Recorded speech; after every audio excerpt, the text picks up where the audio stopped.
ګران کتونکو لب خان شیرپو ویلفیر فاونډیشن په دغه رمضان المبارک کې الحمدلله خو دې وخت کې د اختر کپړې ماشومانو ته ورکوي، یتیمانو ته ورکوي. نو ټوله روژه چې کم دی نو خلکو ته یې وړه غوړي چیني چاولې دا ورکړي. نن هم چې کم دی نو چاولې ورکوي، ورسره وړه ورکوي او ورسره غوړي ورکوي. دا د الله پاک مهرباني ده چې موږ یې ورکوو. نو دا خلکو دپاره سرپرایز دی چې الف خان شیرپو په څه چل باندې دا کار پرېږدي دا به نه کوي. او هغه خلکو په ما باندې نظر دی چې د کم رور حضرت خان حاجي صاحب او یو د دوبۍ درور ښه او یو خورکې. زه دا ذکر په دې کوم چې د دریو کسو لکه دا خو دنیا ده که نه، کمنټس هم دنیا کوي، چاله په ګیلاس کې اوبه هم چا نه ورکړی. خو ما سره د دریو کسو چې 1,31,000 روپو کې زه لګیم دې وخت کې، او هغې کې ما 50,000 کپړو له ورکړی. د دوبۍ رور چې کوم دی 20,000 روپۍ هغه ما کپړو ته ورکړی.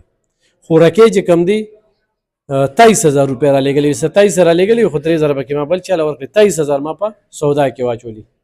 زه چې کوم دکاندار نه سودا وړم روژه پخلي اوس هم قرضدار یم، کپړې چې مې چا نه راوړي دي اوس هم قرضدار یم. او 1,31,000 کې دي کې ما له 15,000 روپۍ زما لپاره را کړې وې، دې نه مخکې 10,000 را کړې وې. زه یم چې د الله نه پټېږو، د انسانانو نه موږ دا خبرې پټو که نه. دا زنانه چې راشي زه اکثر دوی ته وایم، زه یم تاسو دا سوچ وکړئ چې الله به څه وایي، خلک به څه وایي. د خلکو خو به دغه کار دی، خو د چا د کور نه د لس راځي نو بیا ټیک ده. نو چې څوک د لس درکوي هم نه او ته وایې چېرې ګاونډی وه مې څه وایي او بل به څه وایي، دا غلطه خبره ده. نو اوس ډېرې زنانه اوس پېښ وي، هغوی ولو خپلې خبرې کوي چې موږ ته ضرورت دی. دا زنانه د دویم ځلې دی، بل ورځ یې موړه غوړي وړلي دي، نن بیا راغلې ده، 2 بچي یې دي. داسې ده که نه؟ خاوند دې کله وفات شي؟ 2 کاله وشو. 2 کاله وشو. اوس ستا ګټه وټه څه دی داسې پردو کورونو کې کار خدمت کې؟ نو ځوانه جانه جون ولې نه جوړی؟ بس الله بچي را کړي دي که نه. مور پلار دې شته؟ نه مړه دي. او وروڼه دي؟ یو ورور مې د وروڼو اوس چا تپوس کوي. خویندې دي؟ 2 خویندې، هغوی غونډې واده دي. 2 خویندې؟ ته به یې کشرې یا مشرې؟ کشره یم. ټولو کشرې؟ او دومره غټ امتحان کې نه تېرېږي؟ بس د الله پاک کارونه دي. دا ځای ورته چا خوب ګاونډیانو راته هغه چې سودا یې وړه خوشحاله وي؟ ښه راځه دلته. ښه صحیح ده؟ ښه مورې. سلام علیکم. وعلیکم سلام. زما خاوند مړ دی، اول مې 5 بچي وو، اوس راته 5 ماشومان یتیمانان. د لور پاتې شوي دي څه 2 او دا 3 مې د زوی دي.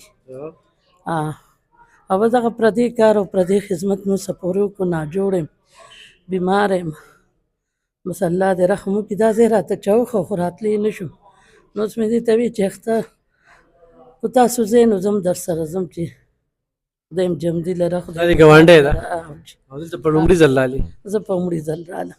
نو 5 د لور بچي دي درسره او ستا څو لوریانې دي؟ دغه 5 ټول دي، 2 جنکۍ دي، 3 هلکان دي. او زما خپله یو هلک او 4 جنکۍ. ستا ګټه وټه څه ده؟ زما ګټه وټه ما ټول عمر پردی خدمت وکړو، مشین کار مې وکړو، بلستنو کار مې وکړو، پردی خدمت مې وکړو.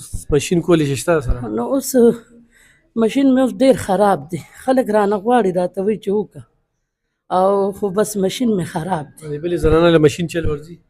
دې له هم لږ ډېر ورځي، چل ورځي، خو نشته مشین. مشین د دې نشته. ګران کتونکو خو چې دې زنانو له موږ دا سلایي مشینونه ورکړو که نه، لکه وګوره دې په دې وخته پورې خپل 5 لوریانې یو زوی دا په دې کې وپاله.